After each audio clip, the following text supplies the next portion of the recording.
Hi friends, Chhatrapati Shivaji మహారాజు గారి కుమారుడు సంభాజీ మహారాజ్ వారి పేరు మీద తీసినటువంటి సినిమా ఛావా. ఈ ఛావా సినిమా ఎలా ఉంది, దానికి సంబంధించిన విషయాలు ఈ వీడియోలో మనం మాట్లాడుకునే ప్రయత్నం చేద్దాం. దానికంటే ముందండి, మా ఛానల్ నచ్చితే సబ్స్క్రైబ్ అవ్వండి, వీడియో నచ్చితే ఒక లైక్ కొట్టండి, మీ అభిప్రాయాలు కామెంట్ సెక్షన్ లో రాసి మాతో పంచుకోండి. ఫస్ట్, సినిమాకు ఎంత రేటింగ్ ఇస్తున్నాను, ఇది ప్రశ్న. ఏమండి, చరిత్రకు రేటింగ్ ఇచ్చేంతటి గొప్పవాడిని కాదు, చరిత్రకు రేటింగ్ ఇచ్చేంతటి పెద్దవాడిని కాదు. కాబట్టి ఇటువంటి చారిత్రాత్మకమైన సినిమాలకు రేటింగ్లు ఇవ్వడాలు అలాంటి పనులైతే నేను చెయ్యను, చేయడానికి సిద్ధంగా లేను. చరిత్ర అంతే, అది రాగా ఉంటుంది. దాన్ని అలా మనము స్వీకరించాలి, డైజెస్ట్ చేసుకోవాలి, ముందుకు వెళ్ళిపోవాలంతే, దాన్ని అర్థం చేసుకోవాలి. సో ఈ సినిమాకు రేటింగ్ ఇవ్వడం లేదు నేను. అది పాయింట్ నెంబర్ 1. పాయింట్ నెంబర్ 2, సినిమాలో అండి ఛత్రపతి సంభాజీ మహారాజు గారి మీద జరిగేటటువంటి ఆ వెన్నుపోటు ప్రయత్నాలు ఎంత ఆసక్తికరంగా ఉంటాయో, అంటే పవర్ కోసం, రాజ్యకాంక్ష కోసం, అధికారం కోసం సంభాజీ మహారాజు గారికి ఎట్టెట్లా వెన్నుపోటు పడవాలి, ఏమేం చేయాలి అన్న సీన్స్ ఎంత అద్భుతంగా ఉన్నాయో అంతే విధంగా యాక్షన్ సీక్వెన్సెస్ ఉన్నాయి. ఇక క్లైమాక్స్ అండి, గుండె ధైర్యం ఉన్నటువంటి వాళ్లే దాన్ని తట్టుకోగలరు, అది మాత్రం నిజం. ఎందుకంటే చరిత్రలో జరిగినటువంటి సత్యం అది. రాజమౌళి గారు నాకు గుర్తొచ్చారండి సినిమా మొత్తం చూసి బయటకు వచ్చిన తర్వాత. ఎందుకనంటే బాహుబలి సినిమా రిలీజ్ అయినప్పుడు పార్ట్ 1 నేను ఫ్లోరిడాలోని ఒక నగరంలో సెకండ్ షో ఆ సినిమా చూసి బయటికి వచ్చాను. అక్కడ నా కోసం ఎదురు చూస్తున్నటువంటి 45 ఉన్నారు. ఎలా ఉంది సినిమా, ఎలా తీశాడు అని చెప్పి అడిగారు. ఆబ్వియస్ గా ఫస్ట్ డే అనేసరికి ప్రభాస్ ఫ్యాన్స్ ఎక్కువ మంది ఉంటారు. నాకు రాజమౌళి మీద చాలా చాలా కోపంగా ఉంది అని చెప్పి నేను నడుచుకుంటూ పార్కింగ్ వైపు వెళ్ళిపోతున్నాను. వీళ్ళందరూ ఏమైంది ఎందుకు ఇలా అన్నాడు అని చెప్పి ఆలోచనలో ఉన్నారు. కార్ ఎక్కిన తర్వాత మళ్ళీ వాళ్ళందరూ నా దగ్గరకు వచ్చారు. ఏమైంది రాజమౌళి మీద కోపం ఎందుకు వచ్చింది అన్నారు. ఇంత అద్భుతంగా సినిమా తీశాడు, పేరు మనం పెట్టలేము దీనికి, నెగిటివ్ పేరు అన్నది. ఇంత అద్భుతంగా సినిమా తీసినటువంటి రాజమౌళి ఎందుకు ఒక జానపద సినిమా తీసే ప్రయత్నం చేశాడు, ఒక ఫోక్లోర్ లాంటిది తీసే ప్రయత్నం చేశాడు. ఇంత టాలెంట్, ఇంత అద్భుతమైన తెలివితేటలు ఉన్నటువంటి రాజమౌళి గారు ఛత్రపతి శివాజీ మహారాజు గారి సినిమానో, ఛత్రపతి సంభాజీ మహారాజు గారి సినిమానో, మహారాణా ప్రతాప్ సినిమానో, పృథ్వీరాజ్ చౌహాన్ సినిమానో, ఇట్లా మనకెందరో చారిత్రాత్మకమైన మహానుభావులు ఉన్నారు. లేదు, మన మహాభారతంలో అద్భుతమైన ఘట్టాలున్నాయి, పురాణాల్లో అద్భుతమైన ఘట్టాలున్నాయి. అవి ఎందుకు తీయడం లేదు రాజమౌళి? తీసుంటే బాగుండేది. ఎంతసేపు ఇలా ఒక ఫోక్లోరు లేకపోతే ఒక ఫ్యాంటసీ లాంటి స్టోరీ బిల్డ్ చేసుకొని తీశాడు. ఈ సినిమాని ఇంత అద్భుతంగా తీశాడంటే మరి అలాంటి సినిమాలు ఎంత అద్భుతంగా తీసి ప్రజలకు రీచ్ అయ్యేలా చేయగలడు అని చెప్పి అన్నానమాట. మళ్ళీ ఈరోజు సినిమా చూసి బయటకు వచ్చిన తర్వాత రాజమౌళి గారు గుర్తొచ్చారు. ఎందుకు అన్నది ఈ సినిమా రివ్యూ అయిపోయేటప్పుడు లేదా మధ్యలో గానీ చెప్పే ప్రయత్నం చేస్తాను. ఇదేంటి ఛావా సినిమా రివ్యూ మొదలుపెట్టి రాజమౌళి గారు బాహుబలి అని చెప్పి మొదలుపెట్టానంటారా? ఛావా సినిమా అండి మనం ఎక్స్పెక్ట్ చేసినంత సరుకు మొత్తం సెకండ్ హాఫ్ లో ఉంది. ఫస్ట్ హాఫ్ మొత్తం ఒక డ్రామా బిల్డ్ చేసుకుంటూ వచ్చాడు. పాత్రలను స్లోగా పరిచయం చేయడము, ఒక డ్రామా బిల్డ్ చేయడము, దాని మీద కాస్త ప్రశాంతంగా అలా తీసుకొని వెళ్ళాడు. నిజానికి అంత ప్రశాంతంగా తీసుకొని వెళ్ళడం అన్నది ఫస్ట్ హాఫ్ చూస్తున్నటువంటి ప్రేక్షకులలో కొంతమందికి, ముఖ్యంగా చరిత్రను తెలుసుకోకుండా కేవలం సినిమాటిక్ వేలో ఒక సినిమాని అసెస్ చేయడం అనేది చేసేవాళ్లకు, ఇది స్లోగా ఉందా, ఇది ఫాస్ట్ గా ఉందా, అది అలా ఉంది ఇలా ఉంది, ఇలా చూసేవాళ్లకు కొంత డిస్కనెక్ట్ అయ్యే ప్రమాదం ఉంది ఫస్ట్ హాఫ్. అయితే సెకండ్ హాఫ్ లో ఉన్నటువంటి అత్యద్భుతమైన సీన్స్, అద్భుతమైన యాక్షన్ సీక్వెన్సెస్, క్లైమాక్స్ అయితే ఒళ్ళు గగ్గురు పొడిచేలాగా తీశాడు. ఏ క్లైమాక్స్ అయితే సంభాజీ మహారాజు గారి నిజ జీవితంలో జరిగిందో ఆ క్లైమాక్స్ ను అత్యంత ధైర్యంగా రాగా తెరకెక్కించడంలో డైరెక్టర్ పూర్తి సక్సెస్ అయ్యాడు. సో సెకండ్ హాఫ్ లో అంత సరుకుంది కాబట్టి, అలాంటి యాక్షన్ సీక్వెన్సెస్ ఉన్నాయి కాబట్టి, అంత ఎమోషనల్ సీక్వెన్సెస్ ఉన్నాయి కాబట్టి, ఫస్ట్ హాఫ్ ను కూడా అంత ఎమోషనల్ గా గనక నింపితే తట్టుకోవడం కష్టం అవుతుంది ప్రేక్షకులకు అన్న కోణంలో డైరెక్టర్ చాలా బాగా ఆలోచించాడు అని చెప్పి అనిపించింది. ఎందుకంటే ఇది ఒక చరిత్రకు సంబంధించిన సినిమా, ఆ కోణంలో చూడాలి. బాహుబలి సినిమా చూసినట్టు ఫస్ట్ హాఫ్ లోను రకరకాల యాక్షన్ సీక్వెన్సెస్, రకరకాల ఇది రసవత్తరమైనటువంటి డ్రామా అవన్నీ ఎక్స్పెక్ట్ చేశారనుకోండి, అప్పుడు కష్టం అవుతుంది.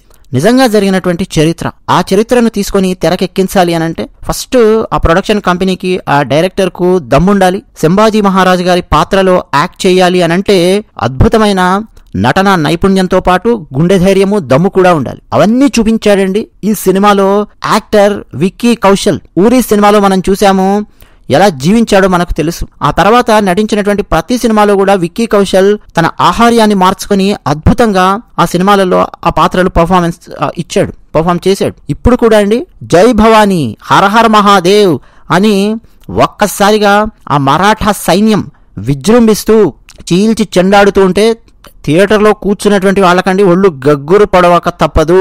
థియేటర్ మొత్తం చప్పట్లతో మారు మ్రోగిపోయింది. అసలు కొన్ని ఫైట్స్ అండి రోమాలు నిక్కబడుచుకునేలాగా, ఒళ్ళు గగ్గురు పొడిచేలాగా ఫైట్స్ డిజైన్ చేసుకున్నాడు. వాటిని అంత అద్భుతంగా ఎగ్జిక్యూట్ చేశాడు. అయితే మెరుపు దాడులు కావచ్చు, అలాగే ఛత్రపతి శివాజీ మహారాజు గారి జీవితంలో ఉన్న గెరిల్లా దాడులు, అవన్నీ కూడా సంభాజీ మహారాజు గారి జీవితంలో కూడా మనం చూడొచ్చు. ఎందుకంటే ఛత్రపతి శివాజీ మహారాజు గారు వారు పరమపదించిన తర్వాత సంభాజీ మహారాజ్ ఆయన ఎలా ఇంత పెద్ద సామ్రాజ్యాన్ని పరిపాలిస్తారు, ఎలా ఔరంగజేబు సేనలను, అతి భయంకరమైన క్రూరమైన సేనలను ఎదుర్కొంటారు అన్న సందేహాలు గనక ఉంటే వాటన్నింటినీ పటాపంచలు చేస్తూ సంభాజీ మహారాజు గారు గెరిల్లా దాడుల్లో అత్యంత చాకచక్యంగా వ్యవహరించినటువంటి తీరు చరిత్ర పుటలకు తెలుసు. వాటిని అత్యంత ఉత్కంఠభరితంగా తెరకెక్కించాడు డైరెక్టర్. ఇక విక్కీ కౌశల్ అండి సంభాజీ మహారాజు గారి పాత్రలో చూపించినటువంటి కొన్ని ఎమోషన్స్, కొన్ని సటిల్ ఎమోషన్స్ చూస్తే ఇక మనం కంటతడి పెట్టక మానం. ముఖ్యంగా సంభాజీ మహారాజు గారితో పాటు ఉన్నటువంటి సైనికులు, సైన్యాధ్యక్షులు, ఆయనతో పాటు ఉన్నవాళ్ళు, వారు ఆ పోరాటంలో పరమపదం చేరుతూ ఉంటే, వీర స్వర్గం అలంకరిస్తూ ఉంటే, ఆ టైంలో విక్కీ కౌశల్ నటన చూడాలి, విక్కీ కౌశల్ చూపించిన ఎమోషన్స్ చూడాలి.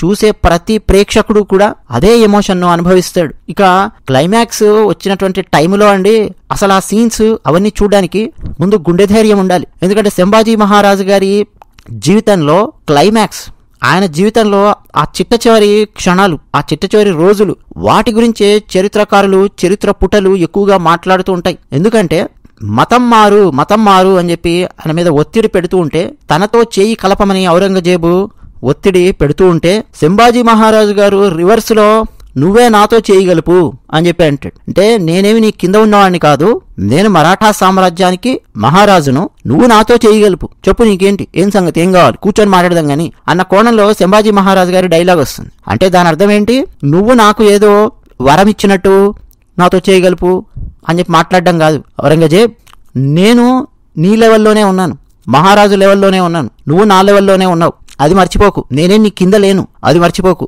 అన్న అర్థం అందులో ప్రతిధ్వనిస్తుంది.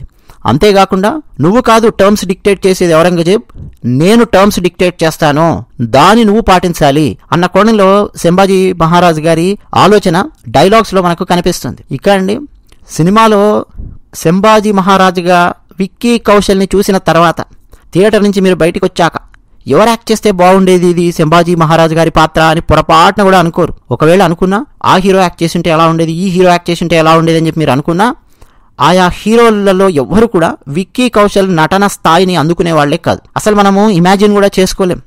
100 కాదండి 200% న్యాయం చేశాడు విక్కీ కౌశల్. ఇక ఔరంగజేబ్ పాత్రలో అక్షయ్ ఖన్నా యాక్ట్ చేశాడు. అయితే అక్షయ్ ఖన్నాకు డైలాగ్స్ తక్కువగా ఉన్నాయి కంపారిటివ్ గా. డైలాగ్స్ కంటే కూడా ఎక్కువగా అక్షయ్ ఖన్నా తన ఆహార్యంతో, తన చూపులతో, అంటే తన బాడీ లాంగ్వేజ్, తన ఫేషియల్ ఎక్స్ప్రెషన్స్, వాటితోనే ఎక్కువగా మాట్లాడుతాడు. అసలు పాత్రను అలా రాసుకోవాలి, అలా డిజైన్ చేయాలంటే చాలా కష్టమండి. ఎందుకంటే ఆన్ పేపర్ ఒక పాత్ర గురించి పెట్టినప్పుడు ఏమవుతుందంటే, డైలాగ్స్ ఎంత పవర్ఫుల్ గా రాయాలి, ఈ పాత్రలకు ఏమేం మాట్లాడుతుంది ఈ పాత్ర, దాని ద్వారా ఈ పాత్రను ఎట్లా హైలైట్ చేయాలి, ఇదే ఆలోచిస్తూ ఉంటారు ఎక్కువ శాతం మంది దర్శకులు. కానీ ఒక మెథడిస్ట్ యాక్టింగ్ స్కూల్ ని ఫాలో అయినటువంటి వాళ్ళు, ముఖ్యంగా మన కె విశ్వనాథ్ గారు ఎలా పాత్రలను తీర్చిదిద్దుతారో మనకు తెలుసు. తక్కువ డైలాగ్స్, పొడి డైలాగ్స్ ఉన్నా గానీ పాత్ర బాడీ లాంగ్వేజ్ తోనే, ఫేషియల్ ఎక్స్ప్రెషన్స్ తోనే ఎక్కువ మాట్లాడుతుంటది. సినిమాలో హీరో పాత్రలైనా అంతే, విలన్ పాత్రలైనా అంతే, క్యారెక్టర్ ఆర్టిస్టులైనా అంతే. ఎందుకంటే నిజ జీవితంలో అలాగే ఉంటుంది కదా. సో ఒక మెథడ్ యాక్టింగ్ ని అక్షయ్ ఖన్నా పాత్ర ద్వారా, అంటే ఔరంగజేబ్ పాత్ర ద్వారా, ఎనిమి ఇలా కూడా ఉంటాడు, ఇలాగే ఉంటాడు, ఎందుకంటే ఆయన ప్రవర్తన ఇది, ఆయన ఆలోచన విధానం ఇది, చూసుకోండి మరి అని చెప్పి సంభాజీ మహారాజు గారికి కానీ మిగతా పాత్రలకు కానీ అక్షయ్ ఖన్నా బాడీ లాంగ్వేజ్ తో అర్థం చేయించే ప్రయత్నం చేశాడు డైరెక్టర్. ఇక రష్మిక గురించి మనం మాట్లాడుకోవాలండి. రష్మిక కూడా 100% తన పాత్రకు న్యాయం చేసింది. అసలే పెద్ద పెద్ద డైరెక్టర్ల సినిమాలలో యాక్ట్ చేస్తోంది రష్మిక. నటనలో రోజు రోజుకు రాటు తేలుతూ ముందుకెళ్తోంది రష్మిక, మనకు తెలిసిందే.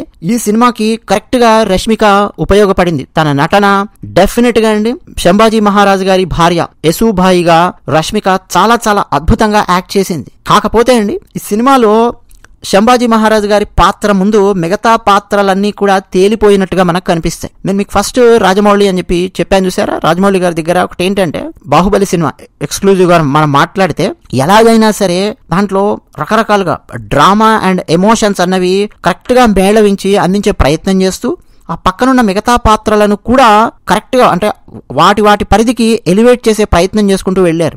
ఇక్కడ మనకి ఏమవుతుందంటే ఈ సినిమాలో విక్కీ కౌశల్ నటన, Vicky Kaushal body language and facial expressions, ఆ యాక్టింగ్, ఆ ఎక్స్ట్రాడినరీ టాలెంట్ తాను ఎగ్జిక్యూట్ చేయడం ముందు మిగతా వాళ్ళందరి యాక్టింగ్ మనకు అసలు కంటికి కూడా ఆనదు అన్నట్టుగా అనిపిస్తుంది. ఎందుకంటే యాక్టింగ్ విషయానికి వస్తే చాలా పై లెవెల్లో ఉన్నాడు విక్కీ కౌశల్. అలాగే మిగతా పాత్రల దగ్గర ఏమవుతుందంటే ఎంత బాగా యాక్ట్ చేసినా, ఈవెన్ రష్మిక ఎంత బాగా యాక్ట్ చేసినా, మిగతా కొన్ని పాత్రలు ఎంత బాగా యాక్ట్ చేసినా గానీ ఆ విక్కీ కౌశల్ స్థాయి ముందు ఏమవుతుందంటే ఆ బ్యాలెన్స్ అనేది తప్పడం అనేది మనం గమనించవచ్చు.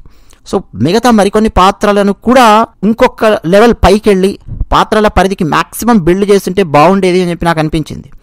అయితే ఏఆర్ రెహమాన్ ఇచ్చినటువంటి బ్యాక్గ్రౌండ్ మ్యూజిక్ అండి సినిమాకి అదిరిపోయింది. ఎక్కడైనా సినిమా కాస్తేమన్నా గ్రాఫ్ తగ్గుతుందా అని అనిపించినప్పుడల్లా ఏఆర్ రెహమాన్ మ్యూజిక్ ఆ సీన్స్ ని ఎలివేట్ చేయడం మొదలుపెట్టింది. ఆయారే తుఫాన్ సాంగ్ ఏఆర్ రెహమాన్ పాడారు. నిజానికండి ఏఆర్ రెహమాన్ అనగానే అనే సాంగ్స్ ఎక్కువగా హై పిచ్ లో ఉన్న సాంగ్స్ గట్టిగా ఇట్లా అరిచినట్టుగా పాడుతూ అలాంటి పాటల్ని సెలెక్ట్ చేసుకుంటూ ఉంటాడు ఏఆర్ రెహమాన్. మీరు ఫర్ ఎగ్జాంపుల్ దిల్సే సినిమా మీరు చూసుంటే, లేదా దిల్సే సినిమా సాంగ్స్ గనక విని ఉంటే, ఎక్ సూరజ్ ఎక్ లాకా ఎక్ ఆంధీ ఆయి థీ ఆ సాంగ్ ఉంటుంది. జబ్ దిల్ సే ఆగ్ నిక్లీ థీ చాలా హై పిచ్ లో ఉన్నటువంటి సాంగ్. మీకు ఈవెన్ వందే మాత్రం కంపోజ్ చేసినప్పుడు కూడా ఏఆర్ రెహమాన్ మీరు చూస్తే హై పిచ్ లోకి వెళ్తుంది. మణిశర్మ గారు కూడా ఒక సందర్భంలో చెప్పారు ఒక ఇంటర్వ్యూలో, ఎందుకంటే ఏఆర్ రెహమాన్ వీళ్ళందరూ ఒకటి దగ్గర పనిచేశారు కాబట్టి హై పిచ్ ఉన్న సాంగ్స్ బాగా సెలెక్ట్ చేసుకొని గట్టిగా పాడేస్తుంటాడు ఏఆర్ రెహమాన్ అని చెప్పి మణిశర్మ గారు చెప్పారు. మళ్ళీ మనం ఈ సినిమాలో అది చూడొచ్చు, ఆయారే తుఫాన్ సాంగ్ లో చూడొచ్చు ఏఆర్ రెహమాన్ గొంతు మరోసారి మ్యాజిక్ చేసింది సినిమాలో. ఇక యాక్షన్ సీక్వెన్సెస్ కి ఏఆర్ రెహమాన్ ఇచ్చినటువంటి బ్యాక్గ్రౌండ్ మ్యూజిక్ అదంతా చూస్తే గత 10-15 సంవత్సరాలలో మనం చూస్తే ఏఆర్ రెహమాన్ ఎక్కడికి పోయాడు, ఈ ఏఆర్ రెహమాన్ లోపల ఉన్న అసలు ఏఆర్ రెహమాన్ ఎక్కడికి పోయాడు అన్న ఫీలింగ్ వచ్చేది. ఈవెన్ లాస్ట్ 10 years లో కూడా కొన్ని సినిమాలు చూసినప్పుడు ఎందుకు కొంచెం తగ్గాడు అని చెప్పి అనిపించేది. మళ్ళీ అండి ఈ సినిమాలో చూస్తే తన విశ్వరూపాన్ని ప్రదర్శించాడు ఏఆర్ రెహమాన్ ఒక సంగీత దర్శకుడిగా. ఇక సినిమాటోగ్రఫీ సౌరభ్ గోస్వామి చాలా చాలా అద్భుతమైన సినిమాటోగ్రఫీ అండి. ఆ లైటింగ్ కానీ కలర్ కాంబినేషన్స్ తో ఉన్నటువంటి సీన్స్ చాలా ఉంటాయి మనకు.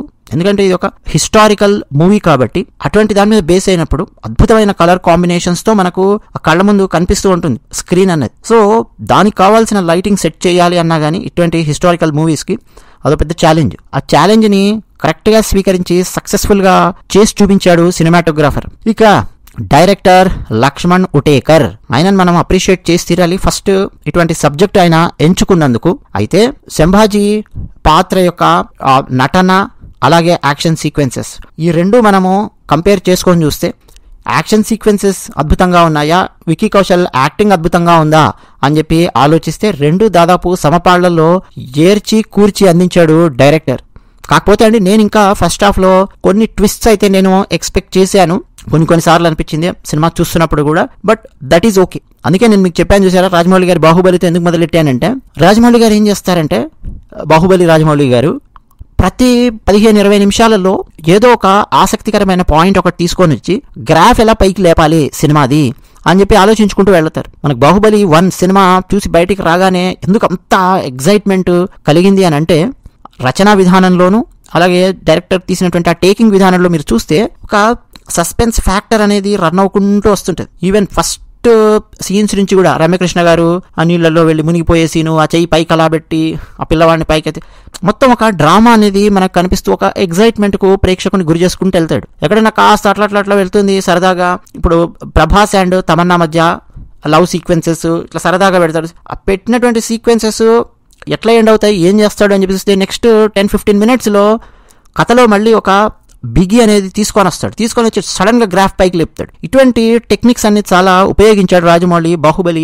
సినిమా లోపల. సో అలాంటి కొన్ని టెక్నిక్స్ ఇందులో వాడి ఉంటే ఫస్ట్ హాఫ్ లో ఇంకా కొన్ని ఏమైనా సస్పెన్స్ పాయింట్స్ లాగా ఒక సస్పెన్స్ ఎలిమెంట్స్ లాగా కొంత బిగించి సెకండ్ హాఫ్ లోపల ఆ సస్పెన్స్ ని ఆ యాక్షన్ సీక్వెన్సెస్ లో కనెక్ట్ చేయడం కానీ అట్లా ఏమైనా చేసుంటే బాగుండేదేమో అని చెప్పి అనిపించింది. కానీ అండి హిస్టారికల్ మూవీస్ తీస్తూ ఉన్నప్పుడు ఏదో సస్పెన్స్ పాయింట్స్ బిగించాలి అని చెప్పి కథను మాత్రం పాడు చేయకూడదు.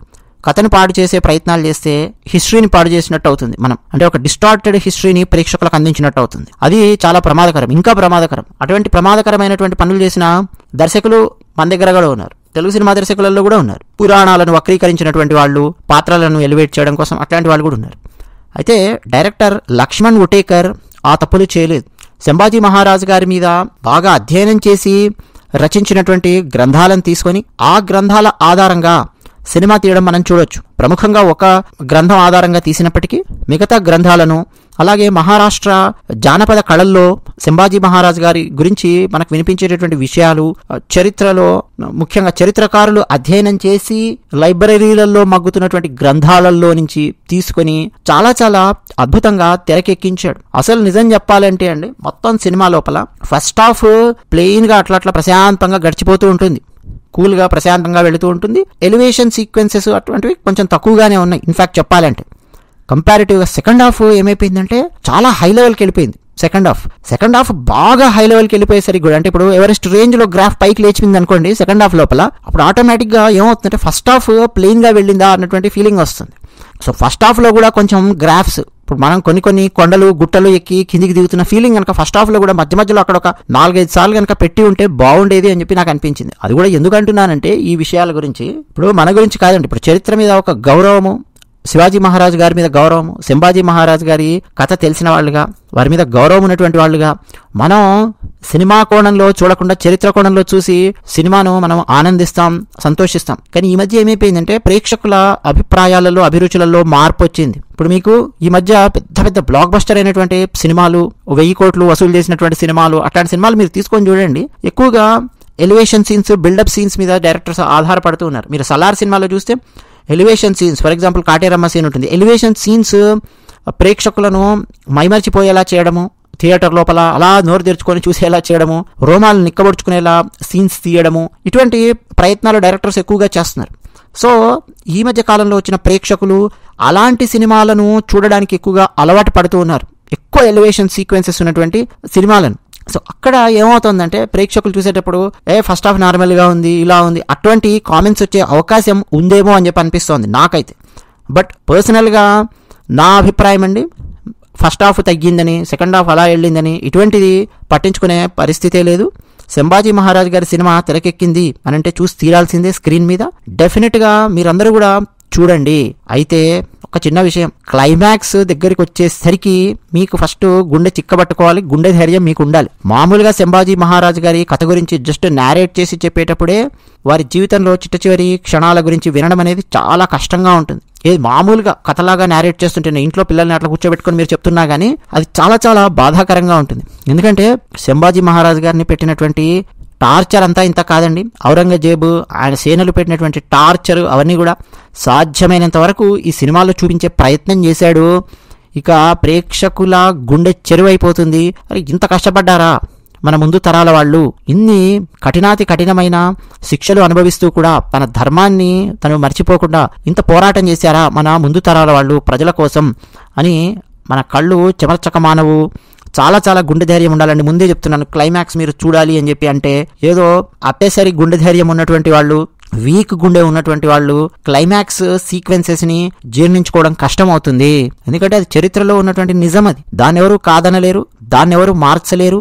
అలాగని చెప్పి అమ్మో సినిమా కోసం ఇవన్నీ అవసరం లేదు అని చెప్పి ఏదో దాన్ని బాగా డైల్యూట్ చేసి ఏదో అలా అలా అలా తీసేసాడు అనుకోండి డైరెక్టర్, అసలు పాయింట్ అనేది కనెక్ట్ కాదు. ఆయన వీర మరణము, ఆయన పోరాటము, బందీ అయిన తర్వాత కూడా సంభాజీ మహారాజు గారు మాట్లాడే మాటలు, dialogues, body language, facial expressions, ఆయన అనుభవించినటువంటి నరకము, టార్చర్, వాటన్నింటినీ కూడా అండి డైరెక్టర్ అంతే రాగా, జస్ట్ రాగా తెరకెక్కించాడు. అందుకు మనం డైరెక్టర్కి హ్యాట్స్ ఆఫ్ చెప్పి తీరాలి. మన తెలుగు దర్శకులు కూడా అండి ఇటువంటి చరిత్ర మీద బేస్ అయి ఉన్న సినిమాలను మరింతగా తెరకెక్కించే ప్రయత్నం చేస్తే బాగుంటుంది అని చెప్పి అనిపిస్తోంది. ఎంతసేపు అంటే కేవలం ఒక జానపదం తీద్దామా, లేదా ఒక ఫ్యాంటసీ తీద్దామా, లేకపోతే కేవలం యాక్షన్ సీక్వెన్సెస్ దట్టించినటువంటి ఒక సినిమా తీద్దామా, ఇలా ఆలోచించకుండా ఎందరో చరిత్రలో గొప్ప గొప్ప వాళ్ళు ఉన్నారండి. వాళ్ళ సినిమాలు మన తెలుగు డైరెక్టర్లు కూడా తీయాలి అని చెప్పి మనం ఆశిద్దాం. మరి ఆశ అత్యాశ అవుతుందా లేదా అన్నది భవిష్యత్తు కొదిలేద్దాం.